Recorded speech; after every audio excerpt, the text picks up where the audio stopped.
Hey, fellow mathers. Welcome to the podcast where math is figure-outable. I'm Pam Harris, a former mimicker turned mather. And I'm Kim Montague, a reasoner who now knows how to model her thinking. I have no idea if that's right. I don't either. And we don't have the intro in front of us, so we're sort of making this up as we go, except we do believe in what we're talking about, that algorithms are amazing human achievements, but they're not very good teaching tools because they can actually trap students into using reasoning less sophisticated than the problems are intended to develop. Bam, Kim, we are here at NCTM. We were at NCSM. We're in Chicago. We're having a ball. We are accompanied today by several Journey members. We love our Journey members. Welcome, Journey members. Woo! There they are. That is pretty fun. It's been so fun to see Journey members in person, and we actually get to have some dinner with some of these guys. I'm super excited to have dinner with some people around the world. We even have Australia represented. Canada is represented. Lots of United States. It's been super fun to run into everybody and learn. We've been learning. Yeah.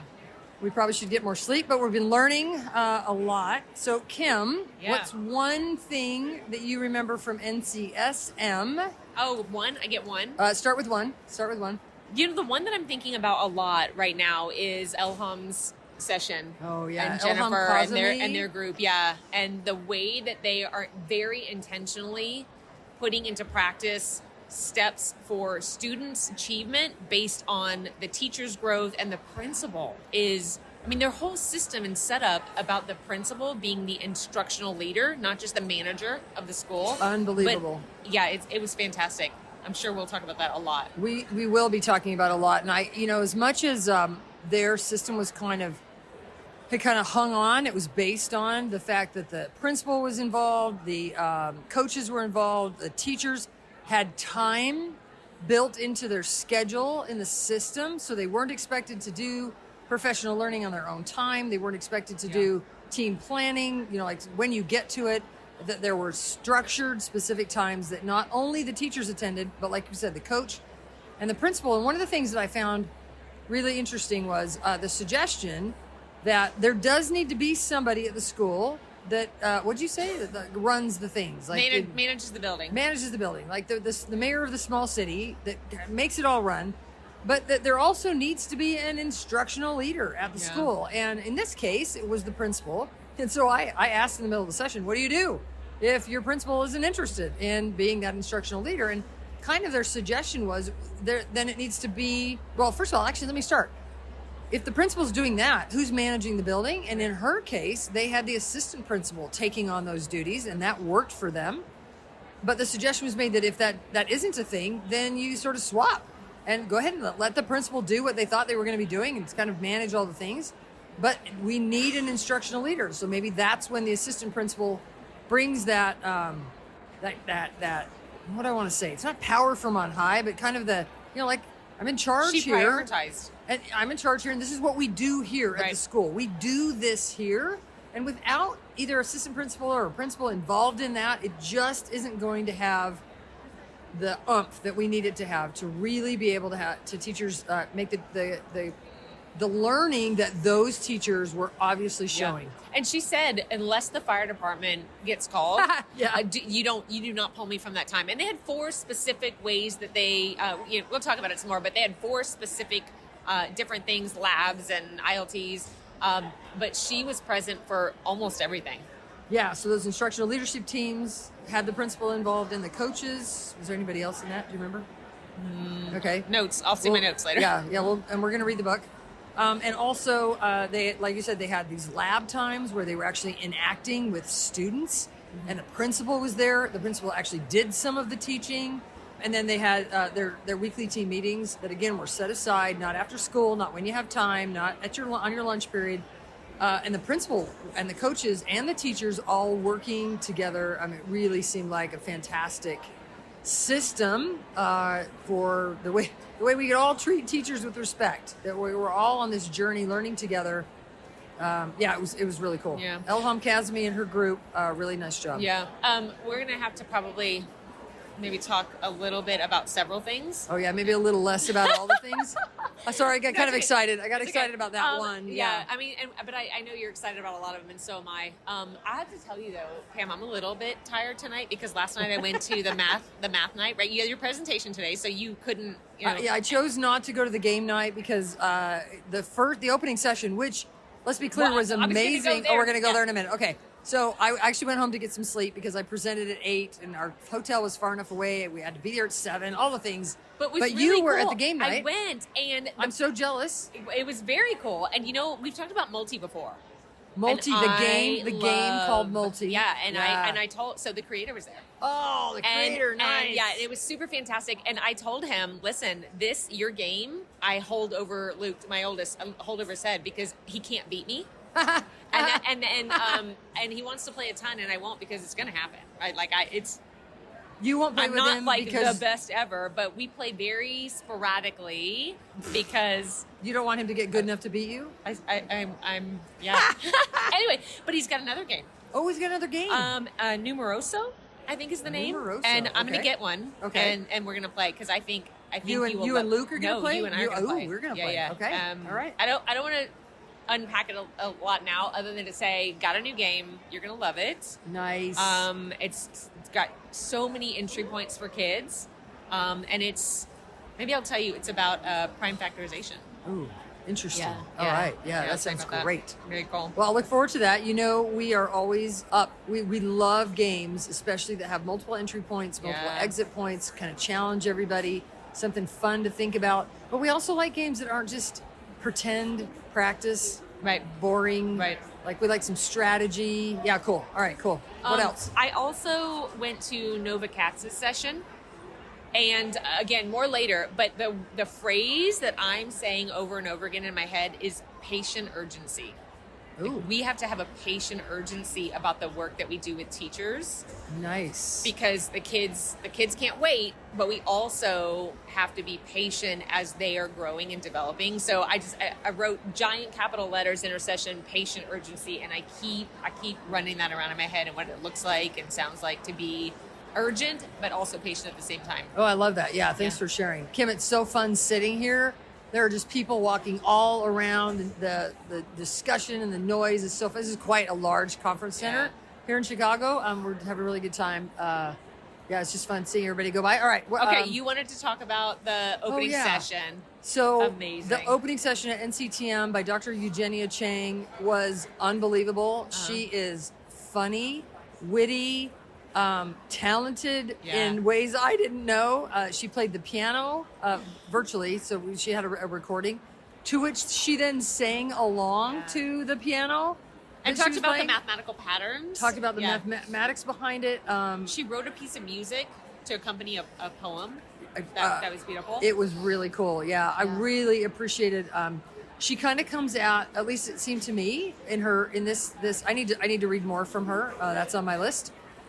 Came at things from a visual perspective. So she showed some crossover patterns with braids and talked about how that influences her graduate.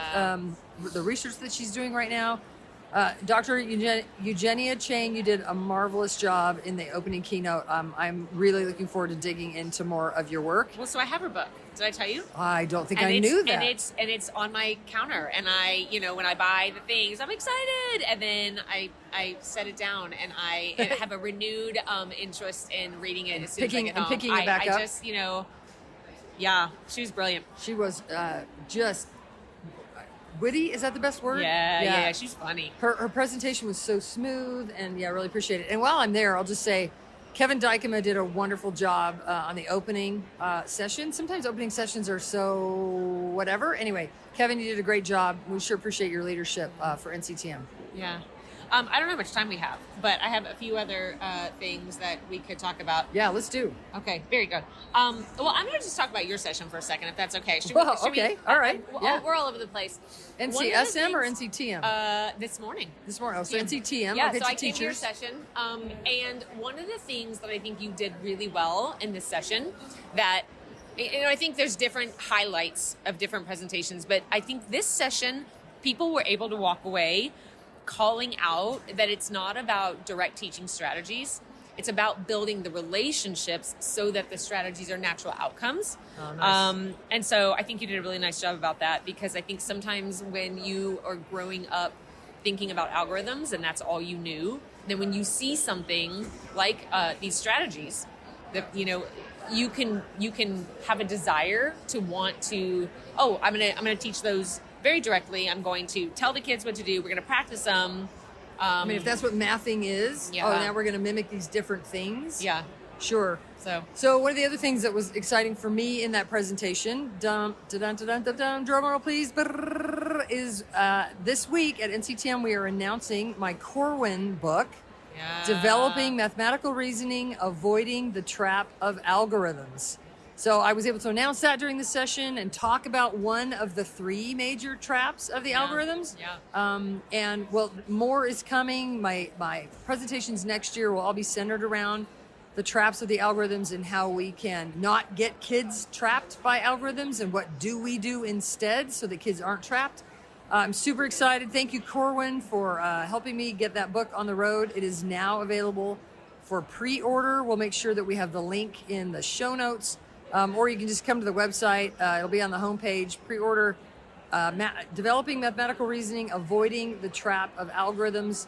It's now in the editor's hands, and then they're going to make it look pretty. But I really, the book cover is fantastic. They've got a big sign here at NCTM telling everybody about it. I can't wait for it to be shipped around, I think February is when it finally ships. I know it takes forever, but pre-order's open, so I'm kind of excited about that. I was able to kind of unveil that today. Yeah, also is you spent some time in the Hand to Mind booth, right? I did, yeah. So last week we announced the Foundations for Strategies product, and I was able to be in the Hand to Mind booth yesterday and today telling teachers all about it. We're super excited about that. So lots of announcements. People are like, how are you doing all this all at once? And Kim and I look at each other and say, well, we haven't really slept for a couple of years, but maybe soon. Well, and so also I wanted to say that in the Hand to Mind booth, Joe was there. Oh, Joe, the creator of Number Blocks. And what a lovely person. Such a joy and honor to hear that he had listened to the episode that we did about Number Blocks. That was super fun. And we were like, did we do it right? Did we do a good job? When the creator of the show says to you that he's so honored that we would not only do an episode, but do it correctly. He said we got the math right, and that he appreciated how we actually recognized that they prioritize getting the math correct. Anyway, so Joe, we sure appreciate you. And Number Blocks, we cannot recommend it enough. If you have not listened to the episode on Number Blocks, check that out. We really highly recommend it. We like what Hand to Mind is doing to support it with teacher activities. Yeah, super stuff. I also went to Sue O'Connell's session. Oh, yeah. And she was there talking about teacher beliefs and how you teach based on the beliefs that you had when you were growing up, and that was really good.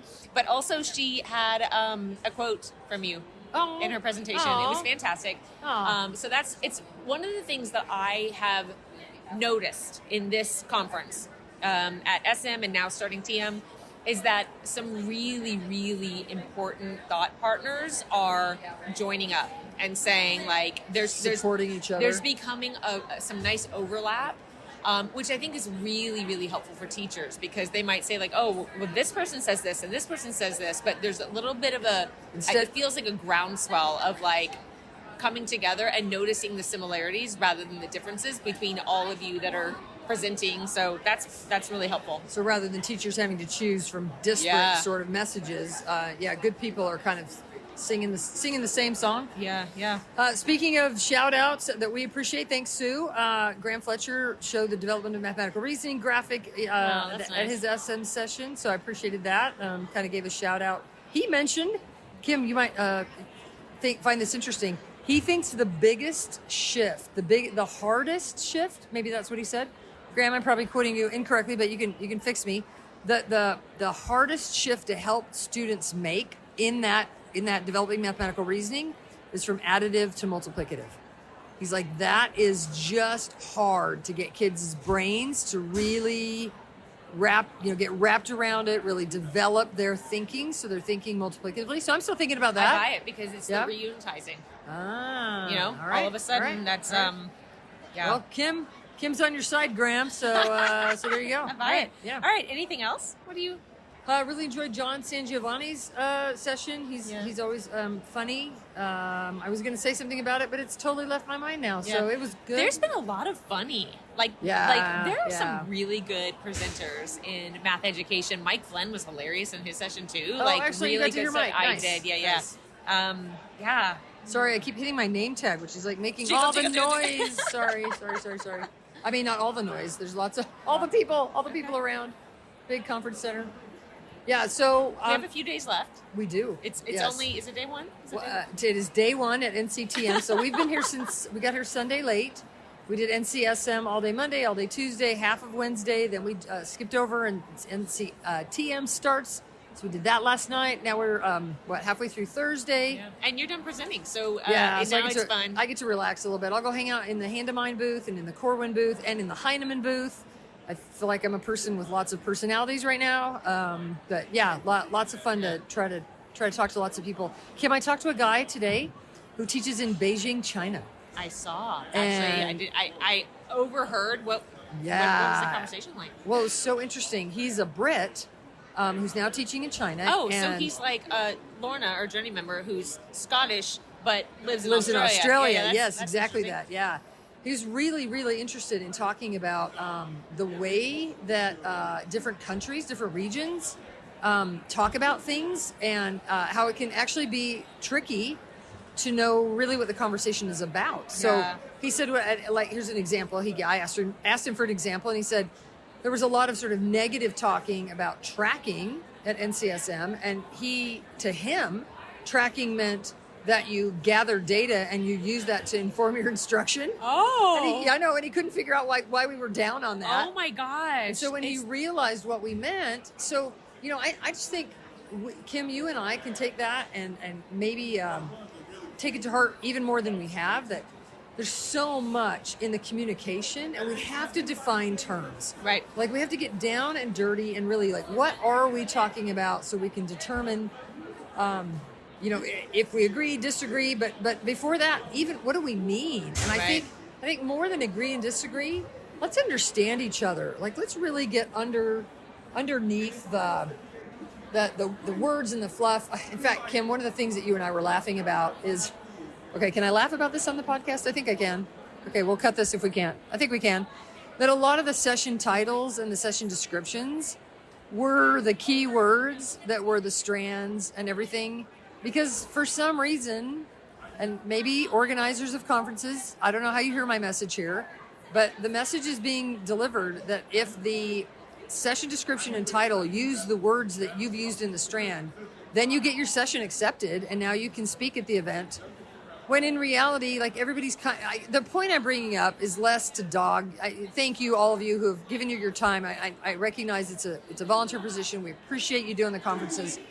But it's also this tricky business where we're kind of using these words. What do they mean? We just got all these buzzwords kind of floating around. And sometimes I'll go to a session that had a fantastic description. And then when the rubber hits the road and I see the math they're doing, I'm like, okay. And that's good. Like now I know, but it's super important that we know, like, let's actually, maybe I'm just going to encourage us to really define what we mean, give examples, get particular about it so that we can all know what each other mean. I think it's the only way we can move the conversation forward. Yeah, I was going to say, too, that sometimes sessions may have looked like they were saying the same things because the titles were similar. Oh, yeah. And so that and even the description sometimes was similar. that can make it hard, but yeah. Yeah. Hey, I know that I had to go to, I don't even remember where I had to go. I had to go somewhere and I was not able, was I presenting? When Rachel Lambert was presenting? Anyway, yeah, I think so. Yeah, so you went to hear her, Yeah. right? And so I, unfortunately, Dr. Rachel Lambert, I really respect. She and I have known each other for quite a while now. And she's doing some amazing work. Her book, Rethinking Disability in Mathematics, is so good. And we really appreciate what she's helping us all, giving us language to talk about disability, but maybe for me, more importantly, giving us the research. Yeah. Helping us understand the research out there. There's kind of a clamor right now from some corners about evidence-based this and research-based that. And they're being very, very particular about the kind of evidence they're calling good and the kind of research they're saying is kind of the gold standard. And Rachel and others are pushing back on that and saying, not sure that's a fair, well, in fact, I think we're sure that's not a fair way to approach ignoring all these other really good pieces of research and sort of searching for the ones that you think kind of proves your point. And so she's really helping a lot of us be able to use research in a way that supports the teaching and learning of real math. And that's what we're all about. Yeah, her session was fantastic. Speaking of funny, she also was quite entertaining. And her session was a little bit like, I don't want to say unfiltered because that wasn't it, but just, real. Like, I'm going to tell you what I know and what I'm still learning, and I'm not the expert. We all need to know this kind of stuff. We're all learning together. And she shared some of the research, and I actually saw her later and pushed her a little bit, make sure that you put what you can out in a way that we could read, because somebody like me, who I'm not spending a lot of my time in research the way that she is, but I still want to know and need. I have a responsibility to know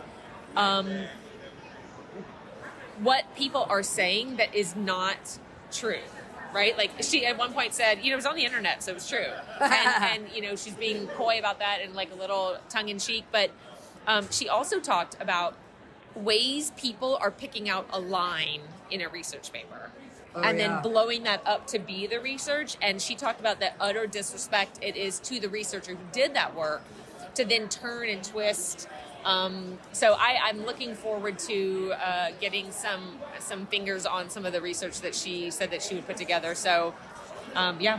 Yeah, nice. Yeah, that actually reminds me of when there was a citation from a group that I was trying to kind of figure out what they meant, and I read the citation, and it was exactly that. They had pulled one line. And it wasn't the intent of the article. It wasn't the overarching message of the research was not what they pulled out, but they pulled out almost half of a line and kind of went with that. And it's disingenuous. And we deserve better. And as an educational community, so we're really grateful for Dr. Lambert for bringing that forward for everybody. Yeah. What a great time. Kim, who are you looking forward to hearing at NCTM? Anybody still on your list? Yes, that's the problem. Is there's so many people that I want to see, it's such a big conference. I think they said there were nearly 800 sessions. 800 sessions. Wow. How do you sift through? So. In 2 short days. Yeah. I ran into Dan, 4 or 5 at each time period. So I ran into Dan Meyer. Unfortunately, I had to miss his session because, let's see, what was my good reason? Oh, yeah, I was presenting. But I ran into him a little bit later, and I was able to tell him congratulations for the major award that he just won. I'm going to admit, at the moment, y'all, we have no notes here. We're just talking to my phone. So, Dan, congratulations. Super job and well chosen. Yeah. Do you have any sessions that you're looking forward to? I got to be honest with you. I kind of made it to my session this morning, and now I'm going to go look. Yeah. So there's a break for lunch right about now, and so we've got a minute to go look at the program book and kind of check everybody out. Yeah. Oh, I will say there is a group of professors from Brigham Young University. I have heard them before, and they are doing some very thoughtful, detailed research into the moves that teachers make. And I think what's interesting, there's a couple of things about the research that fascinate. Well, there's things that fascinate me about the research, but one reason I think maybe why their research is a little less well known, a little not as widely distributed, is because they assume, and not in a bad way, but they assume that teachers know the math, are teaching with good tasks, and so now they can get at those moves. Right. These moves won't mean much to someone who thinks that math is about rote memorizing and mimicking. Right. Yeah, there's the subtlety of these important ways that they're looking at teaching only kind of matter when we're actually teaching real math. Right. But yeah, I'm excited to go hear them. Yeah, so that's important why it's the how and the what. Yes, how we have to get at the how and the what. So Dr. Blake and Dr. Keith Latham, we're excited to come hear you. I know Courtney has some connection with Dr. Latham from a while back, and so yeah, Courtney Peters is here with us. We should have. Hey, Courtney, we should have Courtney say hi. Courtney works with us on the team at Math is Forgettable. Say hi, Courtney. Hi. So we're super glad to have her here. And yeah, what else? I don't know how long this has gone on, but I ran into Ron. He was we met last year at NCTM or TM, and I saw him again this year. Oh, and nice. I said, hey, he said he was a podcast listener, and I Aw. said, what's a good length? And he said, well, my commute is exactly 30 minutes, so I need a 30-minute episode. So I don't know where we're at right now, but Ron, we'll do our best to be right at about 30 minutes. And also, I ran into Erin multiple times. Like all the time, she was everywhere that I went, and that was fun. So I'm happy to meet listeners wherever we can. Super fun. Yeah, so podcast listeners, we know that we are privileged that we're able to be here, that we have the opportunity to take advantage of this kind of incredible professional development. Yeah. And so we are committed to try to bring it back to you the best that we can. I know tonight, this evening, what time of the day is it, Kim? I don't even know. I have no idea. On this episode, we've only been able to go into a little bit of the things that we've learned, but we will be putting things together in a more coherent fashion to give you as much as we can to keep spreading the word that math is figure outable. Y'all, thank you for joining us. Thank you for joining us on our journey, and we are honored that you join us as we try to revolutionize the way we teach math. All right, Kim, let's go listen to some more sessions. Yeah. All right, cheers.